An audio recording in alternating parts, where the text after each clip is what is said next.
What do you think, what are your perceptions about, most recently we got some land that we sold or that we're in the process working with Storybook. Do you feel like that ended up being a good deal for the city? And how do you think that'll impact the real estate market here in town? Well, I am a proponent of slow, controlled growth, no question. I feel like if you're not, your town is going to get too aged if you're not constantly adding a little newness to it. Mm-hmm. So I've been involved with many of the newer developments that come into town slowly, small projects. And I think they're usually a good thing. I was very, very involved with selling the homes down on Dreamcatcher in, we called it Boulder Verde, that neighborhood. It was fun. That's the area just as you're coming over the hill? Boulder Verde is the one down by the cemetery. Oh, okay.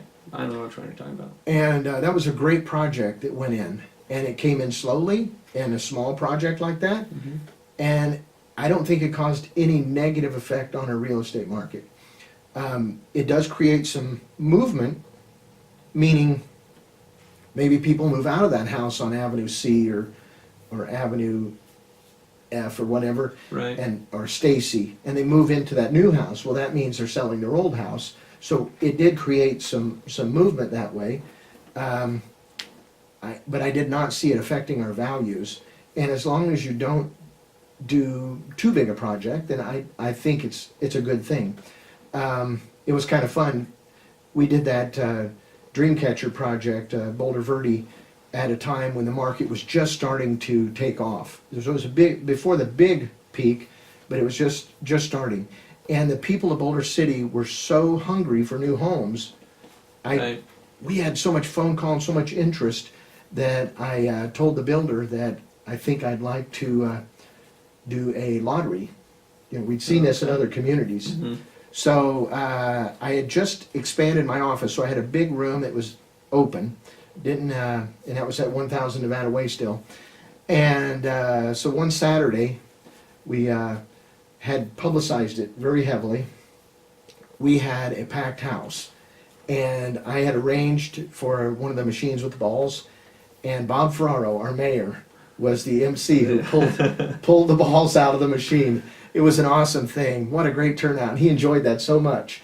But he was the man of the hour, pulling out the balls, calling out the numbers, and then the people, as fast as we could do that, the people were putting down deposits. It was a fun thing. So it was kind of a sign of the times, especially what was coming. But that's from pent-up demand, Mm-hmm. from not doing anything like that. That was the first time we had somewhat entry-level homes in years, because the projects up to then had all been more expensive, bigger homes. Larger. Yeah. So that was a highly, highly in demand.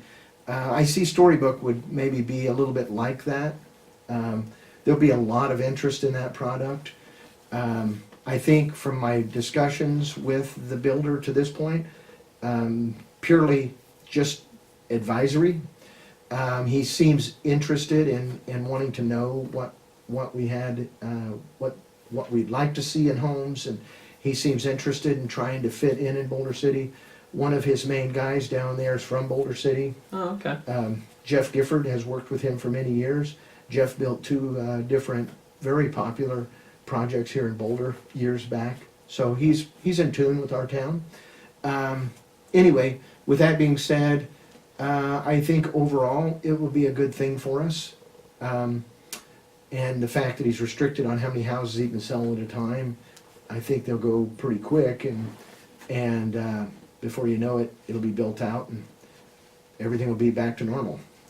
That's my feeling.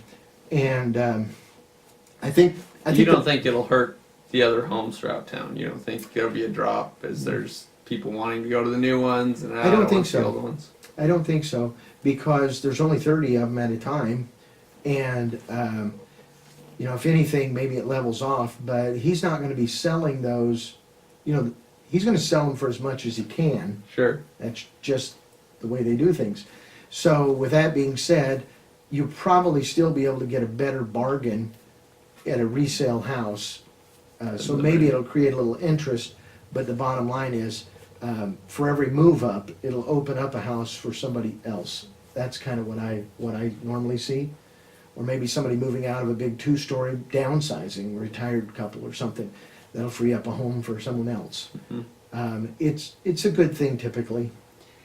And this will also be kind of timing with I-11. You know, I saw an announcement, another piece getting opened here, and here pretty soon we're going to have this bypass around us. How do you see that impacting real estate in Boulder City, or does that concern you? I have been involved with this Economic Vitality Commission for a number of years, and Jill Lagan and Kendra Wright and myself have been very involved with this. I've heard a lot of different pieces of this coming together. I do believe that some of our businesses will be affected.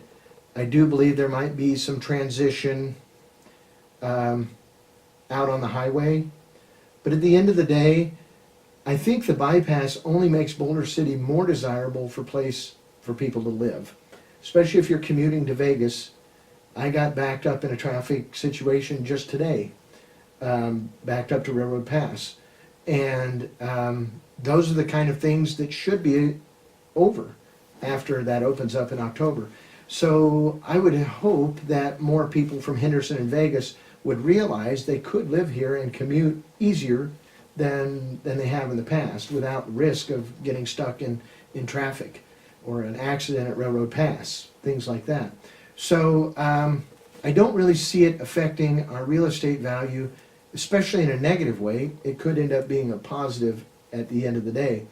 Yes, some of the businesses on the highway are going to have to make some adjustments, but one of the things I see that we of the people of Boulder City need to work on is supporting our local businesses. We have 16,000 people. We should be able to support a McDonald's. I mean, that's just the honest answer. Well, and really that was one of the things I wanted to ask, is with I-11 coming in and maybe shifting some of the business that does come to town, do you feel that we are large enough to support our business infrastructure? I do. And to continue on, we need to think about all of our businesses, not just the retail on the highway, right down to the services. If you can have your carpets cleaned by a guy locally, you know, maybe it does cost more, maybe less. You should at least try. We have 2 awesome hardware stores here in town that stock way more stuff than what people think. And I know the first habit a lot of people have, jump in the car and run to Lowe's, right? Right. Well, for the gas that you run down there and back to buy that one little part, guess what? You probably could have gotten it at one of our 2 hardware stores. Those are things that maybe we need to rethink. Services. Of course, I'm more sensitive to this than others, but when I see a Las Vegas real estate company list a house in Boulder City, I'm like, well, what's the connection? I get it if it's a friend or relative, but otherwise, I don't understand. And why I don't understand, just as one small example, we have, as I've said, 12 or 14 people in our office. They all live in Boulder City. Half of them went to Boulder City High School. We hire all kinds of services to, every time we sell a house, you know, there's painters, there's house cleaners, there's window washers, all these services that we help guide people to. It's called velocity of money. If you can keep the money in your community longer, it helps everybody. Along with that, and I'm not saying just us, but everybody, all the local businesses I know, we help support local causes. Everybody at Boulder City High School that comes in my door looking for support, I can't say no to anybody like that. Emergency aid, lend a hand, thousands of dollars we help put back into our community to help people. And these are things, when I see somebody doing business with somebody outside of Boulder City, unless, you know, there might be a reason, I get that, but it makes me scratch my head. I don't understand. But again, that's just my example, but everybody's the same. I know Andy Huxford, huge supporter of all the sports programs and anything else at Boulder City High School. People should notice this and help support people that are supporting our town. And with the I-11, it's going to make it even more pronounced that we need to work better as a community to help support our businesses. And again, it's retail, service, all aspects of business, if we want to maintain what we have here. And I think we can, but we just need to pay more attention to it. No, that's good. So, one more thing, I go forgot. I had thought about this just a second late. Amy Wagner, last year I went to the principal and I said, Amy, we want to do. She's the principal at the high school. She is. Right? Great, thank you. We want to do, instead of just doling out little checks all year long, we were thinking about one big project we could do at Boulder City High School. And I started talking to her, and she said, Bret, what I really need is, for the longest time, I've wanted to put a big BCHS in front of the school, like big letters like they had out in front of Disneyland for years. She said, I want the kids to take pride in the school. They can take pictures, their yearbook pictures, whatever, with these letters. And she said, that's the project I want help with. And I went back to the office, got all the realtors together, and everybody thought it was a great idea. All of us, I shouldn't say all, but by far, most of us in my office either had kids at Boulder City High School, went to Boulder City High School, will have kids going to Boulder Right. City High School. Almost everybody is connected to that school somehow. So we decided that, yes, we'll take that on. We're working on it now with Amy. They've got a new flagpole going in Oh, there. right. When that's done, she's working on some ideas now on how we're going to be able to do that. But that'll be something that we'll be able to see forever. Now, as soon as I say that, we still ended up funding all those little programs anyway. Still can't say no, but that is one we've committed to finishing for her. So when you see that pop up, the BCHS out in front of the school, you can think of Desert Sun Realty. Put that together. No, it sounds good.